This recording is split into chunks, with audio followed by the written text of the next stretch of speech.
Bonjour, bonjour, cher peuple gabonais.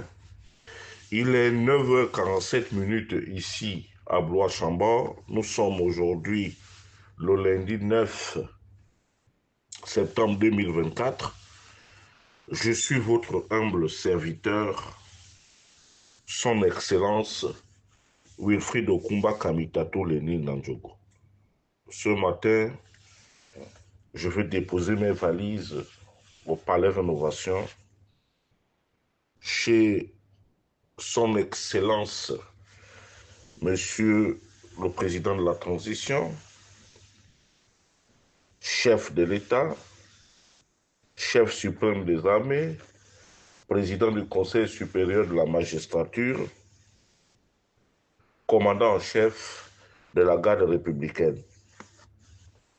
Excellence, Monsieur le Président de la Transition, Monsieur Brice Clotaire Oligui-Nguema, veuillez me recevoir chez vous. Je sais qu'il est 8h48 minutes au Palais Rénovation.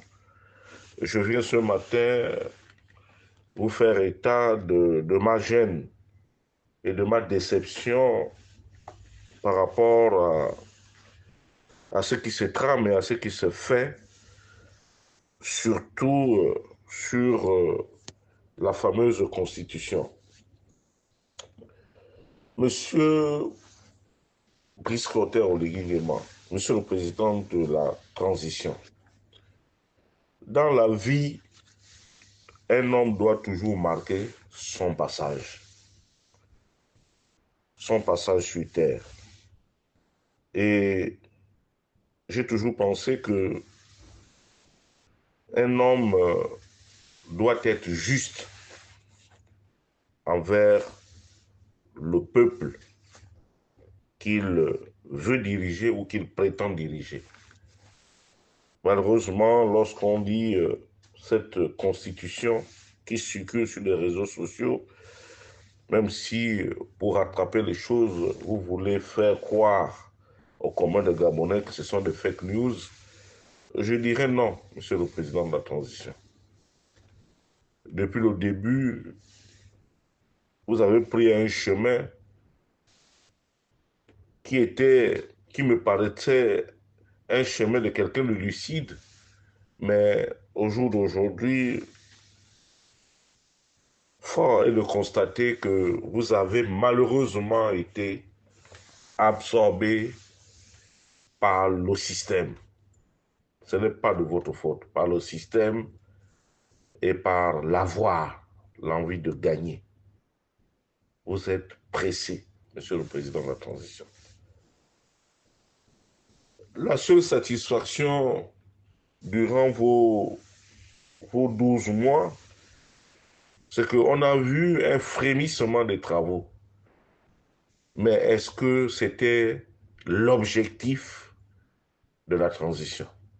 Puisque tout ce que vous faites là, malheureusement, vous n'avez reçu mandat de personne, aucun mandat du peuple, et vous n'avez pas encore été élu sur la base d'un programme. Bon, mais qu'à cela ne tienne, c'est peut-être une stratégie bien huilée, mais qui semble vous rattraper. Monsieur le Président de la Transition, je dirais tout simplement que il faut revenir à des meilleurs sentiments. Pour moi, les meilleurs sentiments, c'est de proposer aux Gabonais une constitution qui puisse tenir la route.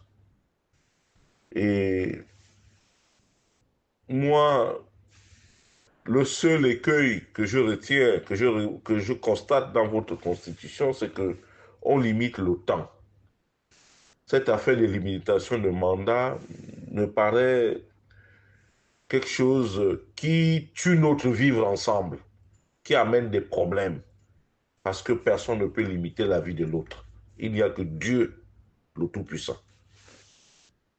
C'est pour cela que je vous dirais très respectueusement que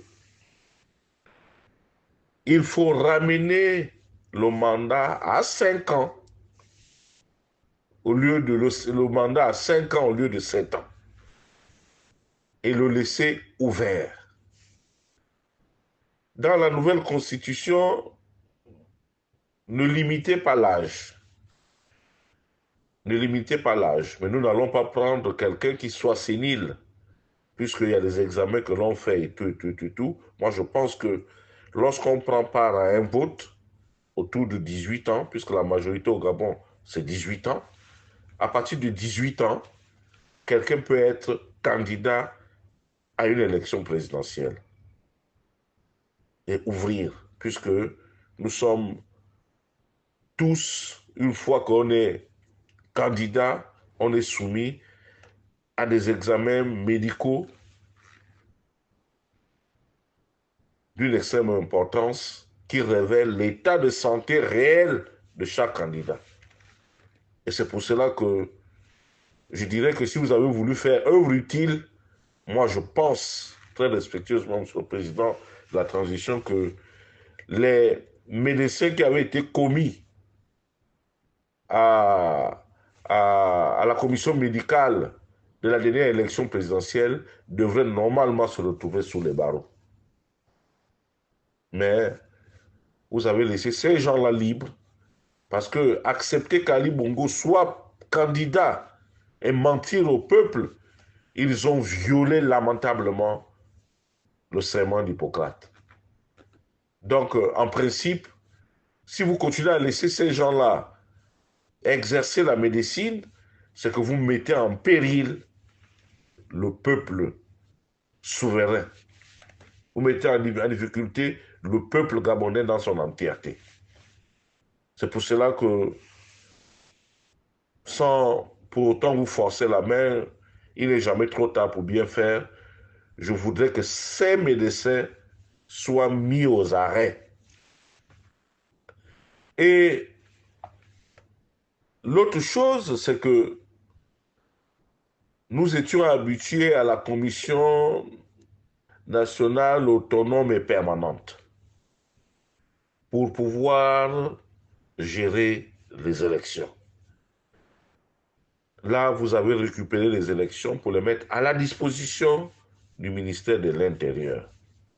Or, vous savez, tout le monde est assujetti à celui qui te donne du pain.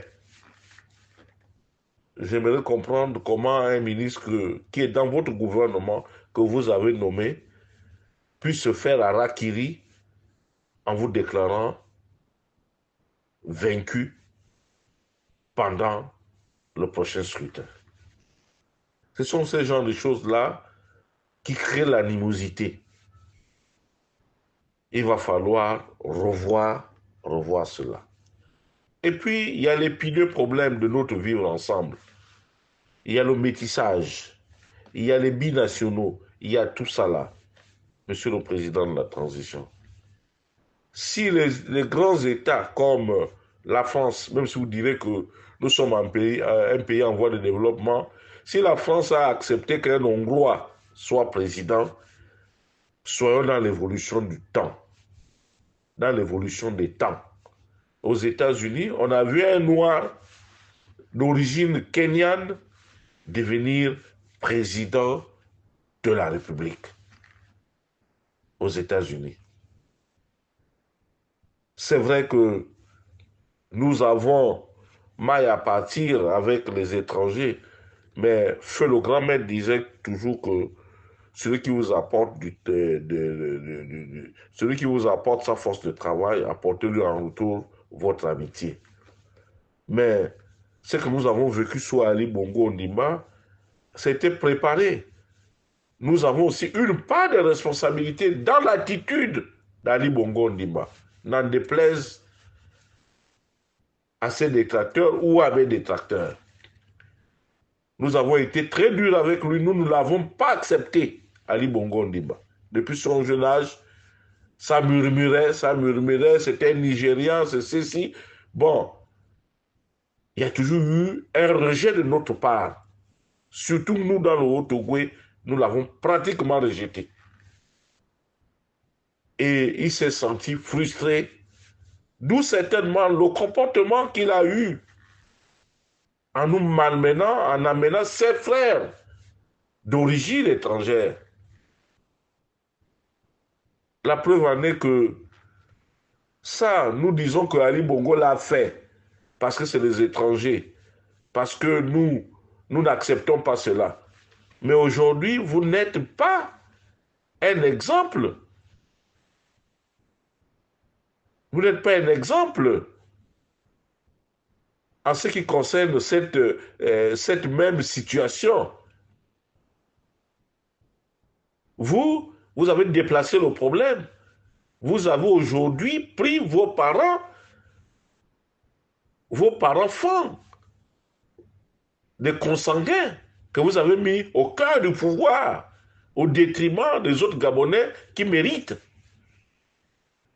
Vous avez pris vos parents de Ngoni. Vous avez juste déplacé le problème. Excellence, Monsieur le Président de la Transition.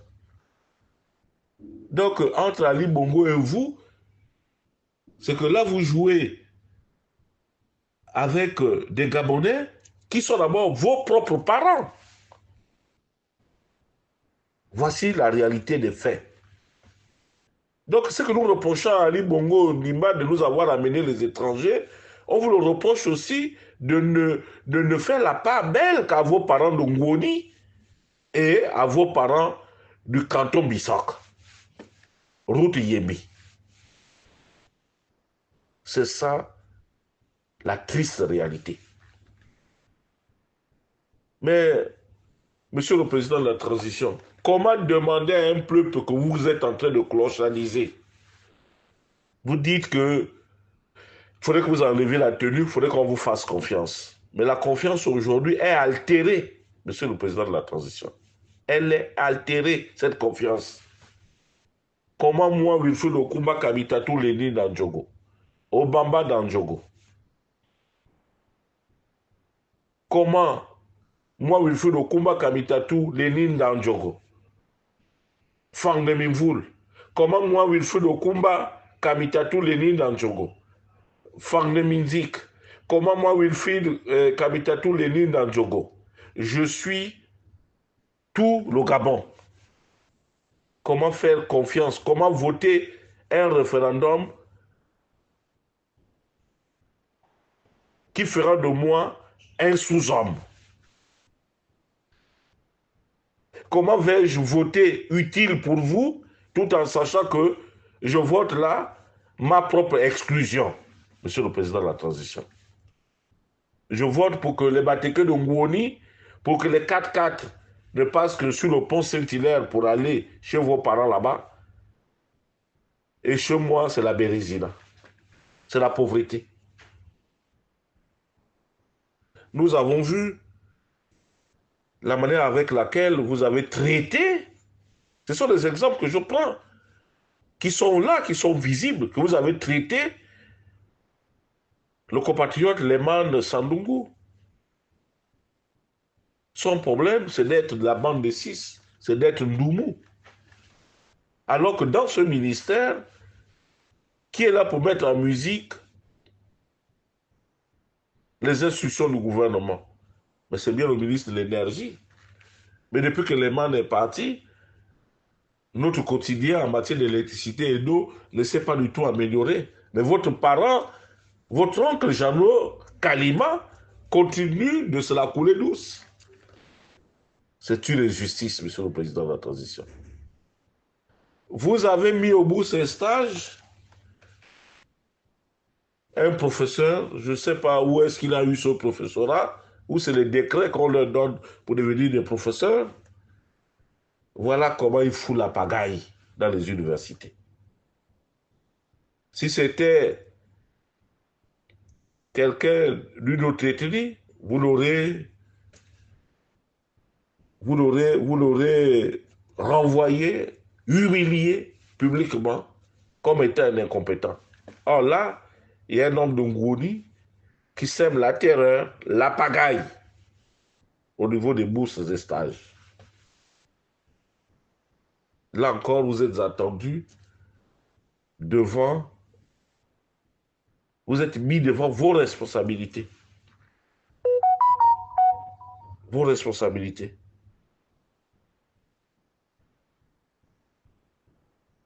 Vous n'agissez pas. Il y a une situation cocasse et difficile à Mwanda, où les populations vont se lever, où la mort nous guette chaque jour. Batolo cache la vérité au peuple mwandais. Nous sommes entre la vie et la mort, puisque notre ville est polluée par l'exploitation du manganèse. Est-ce qu'il ne faudrait-il pas que l'on déplaçât cette ville, qu'on laisse Comilog prendre tout un territoire avec son partenaire Eramet, parce que nous sommes en train de mourir. Batolo s'enrichit avec votre complicité, monsieur le président de la transition. Vous étiez en Chine, la main dans la main. Mais je ne pense pas que ce que vivent les populations de Mwanda, si l'exploitation du manganèse là venait de la principauté de Ngoni, vous auriez déjà agi. Ou si ce manganèse était exploité chez les parents de votre père, vous auriez déjà agi. Mais vous laissez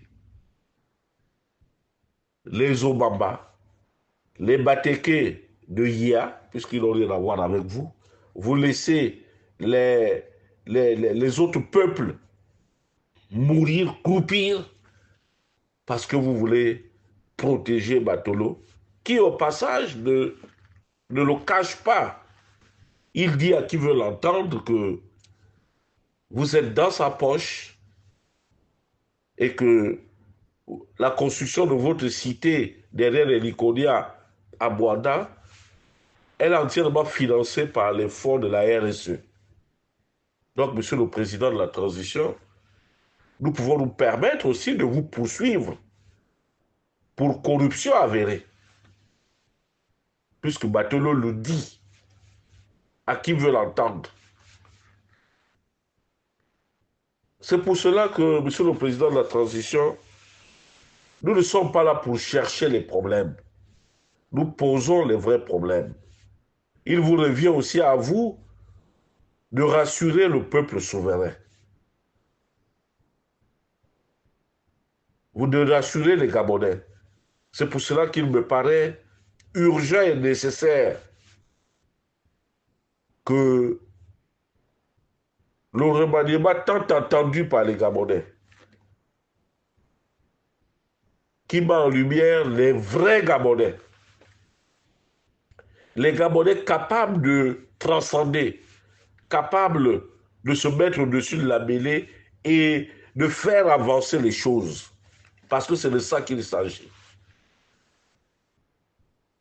Et puis, monsieur le président de la transition, nous sommes victimes de vos généraux.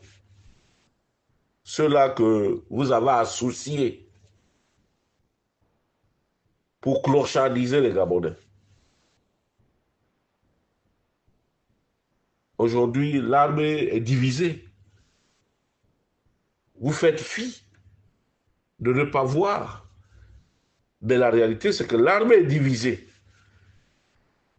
D'un côté, les soldats qui sont des laissés pour compte, et de l'autre côté, la panoplie des généraux qui s'enrichit, et pour nous humilier, nous insulter, vous sollicitez des Gabonais qu'on leur accorda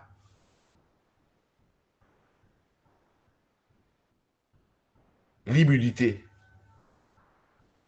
Et que le contribuable gabonais soit là pour payer des gens qui ont torturé, qui ont pillé, qui volent à leur aise sous vos yeux, monsieur le président de la transition. Sur ça, nous disons non, monsieur le président de la transition. Donc, je vous sais capable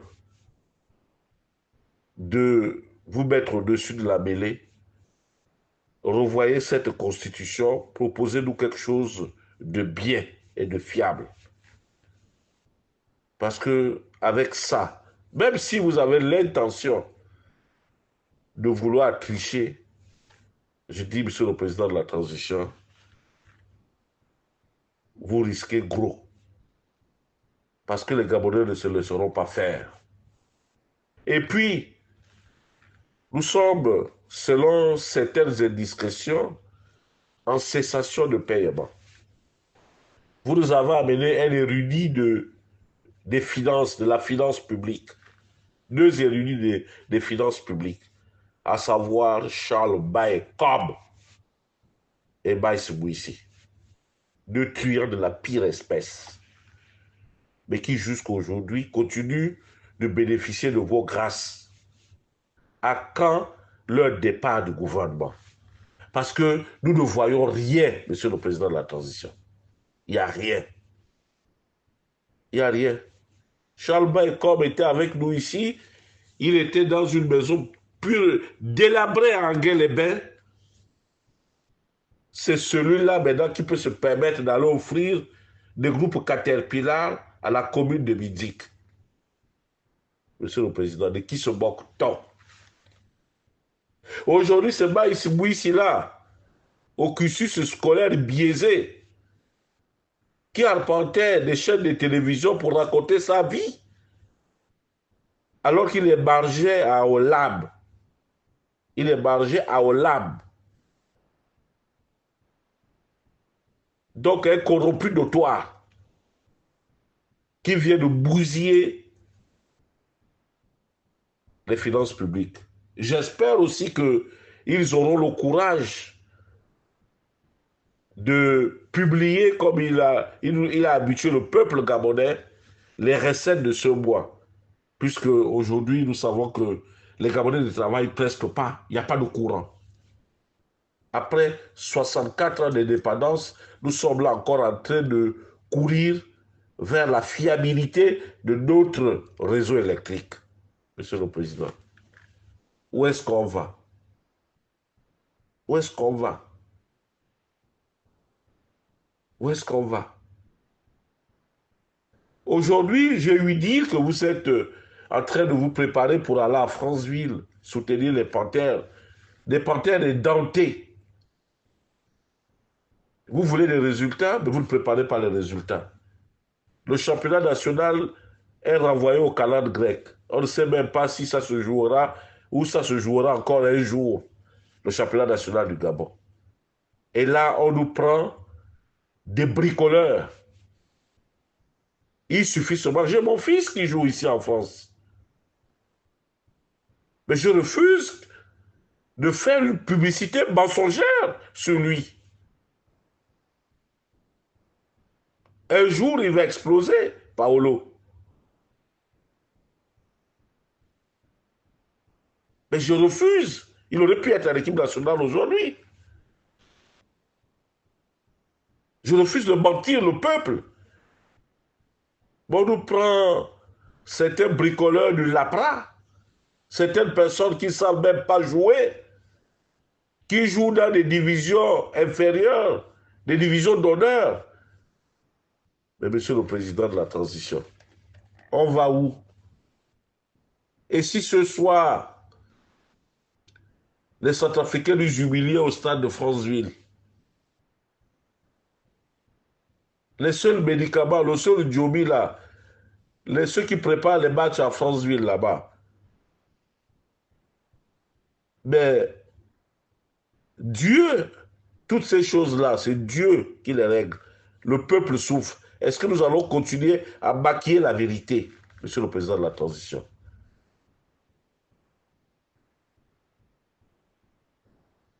Non. Vous venez d'une bambola, vous repartez dans une autre bambola. Voilà aujourd'hui la triste réalité de, de vos aides de pouvoir. Pour terminer, je dirais tout simplement que nous attendons avec une impatience que M. Djamou Rufin soit relevé de ses fonctions, que M. Kalima soit sorti du gouvernement, que M. Henri Clodoyima soit mis aux arrêts parce qu'il est coupable de malversation et c'est lui, le Pablo Escobar gabonais. La drogue pilule à Libreville, c'est Henri-Claude Oyiba. Et le cas de Batolo, qu'il veut, c'est un cadre des ramettes, oui. Il a un contrat, comme nous veut le faire croire Madame Mori, mais nous ne sommes plus au niveau de la traite négrière. Ils ont peut-être eu un nègre de service, mais Monsieur le Président de la Transition, tous nos investissements en Rwanda sont gaspillés avec la pollution. Tous les plafonds sont noirs. Batolo, c'est la coule douce, avec son gang. Donc, nous attendons de vous, Excellence, Monsieur le Président de la Transition, de la fermeté, de la rigueur et surtout de la justice sociale. Elle doit s'imposer à tous les dirigeants du Gabon, à tous ceux qui aspirent à diriger le Gabon. Or là, vous ne nous avez servi depuis votre arrivée qu'un chapelet d'égoïsme. Et l'égoïsme amène toujours son auteur dans les méandres de la vie. J'en ai terminé et je vous remercie très respectueusement d'avoir prêté attention à ce que je venais de vous dire. C'était Wilfried Okuba Kabitatu, Lady Nadjogo.